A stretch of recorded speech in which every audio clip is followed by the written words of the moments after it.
పెన్నంగా పెడితే ఇప్పుడు ఆంధ్రప్రదేశ్లో మీరు 2021 నుంచి మనం డిబేట్ చేస్తున్నాం చూస్తే 151లో 15 వస్తాయా 51 వస్తాయనే పందెలేసిన వాళ్ళు కూడా ఉన్నారు. అంటే ఎక్కడి నుంచి ఎక్కడికి గ్రాఫ్ తగ్గిపోతుంది అనేది ఆలోచించాలి. తెలంగాణ ఉద్యమం జరిగినప్పుడు సకల జనుల సమ్మె అనేది హైదరాబాద్ దిగ్బంధం చేసింది. ఆ రోజు కేసీఆర్ గారికి సమాజంలోని అన్ని వర్గాలు కలిసి వచ్చి కోదండరాం ఉద్యమం కలిసి వచ్చింది, అన్ని రకాలు కలిసి వచ్చిన తర్వాత ఎన్జిఓల ఉద్యమం కలిసి వచ్చి సకల జనుల సమ్మెతోనే కేంద్రం కూడా దిగి వచ్చింది. అప్పుడు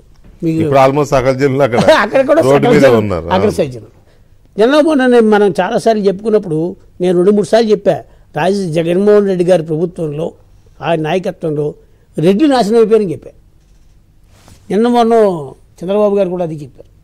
కాంట్రాక్టులో రెడ్డిలు నాశనం అయిపోయారు, రైతుల్లో రెడ్డిలు నాశనం అయిపోయారు, ఇంకా మిగతా వ్యాపారంలో నష్టపోయారు, పారిశ్రామికతలు నష్టపోయారు. అంటే ఒక వర్గం ఏ విధంగా అయితే నష్టపోయిందో ఆయన తన ప్రయోజనాలు పక్కన చూసుకుని మిగతా అన్ని వర్గాలని నాశనం చేశాడు.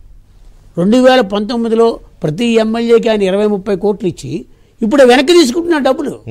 నీకు టికెట్ ముందేంటంటే నన్ను పొగిడితే టికెట్ ఇస్తానని కూడా పోయి పక్కవాడిని తిరిగితే టికెట్ ఇస్తానని స్థాయికి వచ్చాడు. ఇప్పుడు మానుగుంట మహీధర్ రెడ్డి గారు కానీ మాగుంట శ్రీనివాసరెడ్డి గారు కానీ చంద్రబాబు తిట్టడానికి సాహసం చేయరు. 30 ఏళ్ళ రాజకీయ కుటుంబాలు ఒకరిని వాళ్ళు తిట్టిన వాళ్ళే వాళ్ళు ఎప్పుడు తిట్టలేదు. అలాంటిది కొత్తగా ఇన్ని తిట్టమంటే ఎందుకు తిడతారు? అంటే జగన్మోహన్ రెడ్డి దగ్గర ఉన్న యంత్రాంగం ఏదైతే ఉందో, నాకు మొన్న ఒక ఆయన చెప్తున్నాడు, సార్ మా జగన్మోహన్ రెడ్డి గారి ప్రభుత్వం ఇబ్బంది నష్టపోవడానికి 3 కారణం సార్ అన్నాడు. ఎవరన్నాను? ఒకడు ప్రవీణ్ ప్రకాష్ అండి, యంత్రాంగంలో మొత్తం వెడగొట్టాడు మమ్మల్ని, ఆయన ధ్వంసం చేసాడు. లేకపోతే ఎల్వి సుబ్రహ్మణ్యం గారు లాంటి వ్యక్తి దగ్గర నుంచి తోసేసి ఈ యంత్రాంగాన్ని వేసాడు. రెండోది ధనుంజయ రెడ్డి సార్, ఒక పెద్ద ఆయన చెప్పాడు నాకు, ఏడాది క్రితం ఇదే ధనుంజయ రెడ్డి రాయలసీమ నుంచి 2 ఎమ్మెల్యేలని, నెల్లూరు జిల్లా నుంచి 1 ఎమ్మెల్యేని, 3 పిలిపించి ముఖ్యమంత్రి గారు పిలిచారని ఆయన సమీక్ష చేయకపోతే 3 తిరగబడ్డారు. నువ్వెవరు మమ్మల్ని సమీక్ష ఇచ్చినాడు? నువ్వు పార్టీ జనరల్ సెక్రటరీ కాదు, నువ్వు ప్రభుత్వానికి సెక్రటరీ కాదు, కేవలం ముఖ్యమంత్రికి కార్యాలయానికి సెక్రటరీ, నువ్వెవడు మమ్మల్ని అడగడానికి అని చెప్పారు. కరెక్ట్గా ఏడాది దాటింది. ఇప్పుడు ప్రతివాడు లోపలికి వెళ్ళిన వాళ్ళందరికీ ధనంజయ రెడ్డి గారు ఏదో చెప్తున్నాడు, ఆయన నీ పెర్ఫార్మెన్స్ బాగోలేదు, నీ మీద ఆరోపణలు ఉన్నాయని చెప్తే చిల్లెత్తుకొచ్చాడు, నువ్వెవడు అడగడానికి అడుగుతున్నాడు. బయటకు వచ్చి పేరు చెప్పకపోయినా సీఎంఓ అధికారి అని చెప్తున్నాడు. అంటే జగన్మోహన్ రెడ్డి గత 4 సంవత్సరాలుగా ఒకే ఒక వ్యక్తిని అడ్డం పెట్టుకుని పరిపాలన సాగించాడు. ఎవరైనా వెళ్తే అన్న ధనుంజయ అన్న కాగితం అన్న ఆయన చూసేస్తాడు, అన్న చూసి అన్న ఇలా సంగతి చూసేయండి అని.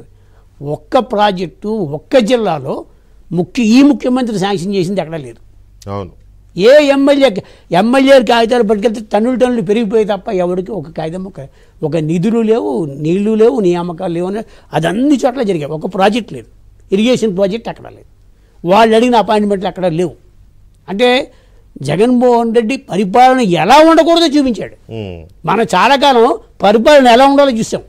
నాకు తెలిసి జలగం వెంగళరావు గారి దగ్గర నుంచి అక్షరజ్ఞానం లేని అంజయ్ కూడా బాగా పరిపాలించాడు. Default chief minister Kiran Kumar Reddy కూడా బాగా పరిపాలించాడు. అసలు పరిపాలన ఎలా ఉండకూడదో దేశ ప్రజలందరికీ చూపించింది మాత్రం జగన్మోహన్ రెడ్డి.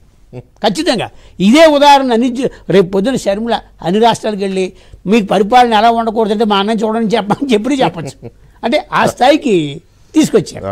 డెఫినెట్గా 2024 అనేది ఆంధ్రప్రదేశ్ చరిత్రలో ఒక కొత్త అధ్యాయం సృష్టించబోతుంది. పరిపాలన ఎలా ఉండాలో చూపించిన చంద్రబాబు గారికి మరో అవకాశం ఇవ్వాలన్నది ఏకాభిప్రాయము, ఒకే అభిప్రాయం.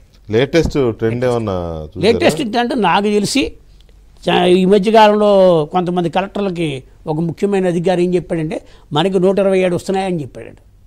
అయ్యా సార్ మనకి 127 వస్తున్నాయి, అడ్డుపక్క ఎన్ని వస్తున్నాయంటే 53 అంటే వాళ్ళకి 30 దాటితే ఆడే సీఎం కదా అన్నారు. అంటే అపోజిషన్ పార్టీ 23 నుంచి 53కి వచ్చిందంటే ఇంకో 38 యాడ్ అవుతే గవర్నమెంట్ పోయినట్టే కదా. అంటే ఇవాళకి పరిస్థితి అధికార పార్టీ నుండి 127కి వచ్చారంటే వాళ్ళ అంచనా ప్రకారం వైనాట్ 175 నుంచి 151కి 127కి వచ్చారంటే డెఫినెట్గా ఇంకొక 60 రోజుల్లో ఇంకో 30 సీట్లు పోయినా డెఫినెట్గా వాళ్ళు మెహర్బానీ కోసం అంటే నాకు తెలిసి అది 15 నుంచి 35 లోపల ఉంటాయి ఇప్పటికున్న ట్రెండ్. మీకు తెలిసి అంటే నాకున్న సమాచారం కానీ మీ విష్ఫుల్ థింకింగ్ కాదు నాకున్న సమాచారం కానీ మీకు తెలుసుగా నేను అందరితో అవును, అందుకే అడిగాను. ఉత్తరాంధ్ర నుంచి మొదలు పెడితే హిందూపూర్, చిత్తూరు అంతవరకు చూస్తే నాకు తెలిసి 15 నుంచి 35 అనేది ఒక ఫిగర్. అది 27 దగ్గర అవుతుందా, వాళ్ళు చెప్పుకుని 127లో 1 పోయి 27 మిగులుతుందా, లేదంటే 7 పోయి 12 మిగులుతుందా అన్నది మనం వెండి తరమి చూడాల్సింది. డెఫినెట్గా ప్రభుత్వం పోయింది అనే ఒపీనియన్ అక్రాస్ ది స్టేట్ అధికార యంత్రాంగానికి వచ్చింది. జిల్లా కలెక్టర్లో కొంతమందికి వచ్చింది, కొంతమంది కింది స్థాయి అధికారులకు వచ్చింది. కాకపోతే ఎవరు భయపడి ఎందుకు చెప్పడం లేదంటే ఇంకా అతను 30% 40% వెల్ఫేర్ ఇచ్చిన వాళ్ళు ఇంకా ఉన్నారేమో అనే ఒక ఆలోచనతో ఉన్నారు. అది మినహాయిస్తే గవర్నమెంట్ గాన్ కేసు అని అందరికీ తెలుసు. రైట్. చేసిందంతా ముఖ్యమంత్రి చేసి ఇప్పుడు ఏదో మా మీద సర్వేలు బాగాలేదని, లేకపోతే మా గ్రాఫ్ బాగాలేదని మమ్మల్ని బలి చేసే ప్రయత్నం చేయడం ఏంటి, మమ్మల్ని పిలిచి గొంతు కోశారు అని ఇందాక కాపు రామచంద్రారెడ్డి చేసిన కామెంట్స్ చాలా సెన్సేషన్. ఇవే మాట మొన్న ఆయన అన్నాడు, ఎవరు పూతలపట్టు ఎంఎస్ బాబు చేసిందంతా ఆయన, మమ్మల్ని అది ఏం చేయనిచ్చారు కనుక ఇప్పుడేదో మమ్మల్ని బలిపశువులు చేస్తారా అంటే ఇప్పుడు ఆయన బెదిరించి మళ్ళీ నువ్వు రివర్స్ స్టేట్మెంట్ ఇవ్వని చెప్పిస్తున్నారు ఆయనతో. అది వేరే విషయం. మీకు ఇక్కడ ఒక చిన్న మాట చెప్తా. ఆ ఇద్దరు ఆ స్టేట్మెంట్ ఇచ్చిన వాళ్ళు ఫస్ట్ డొక్కా మాణిక్యం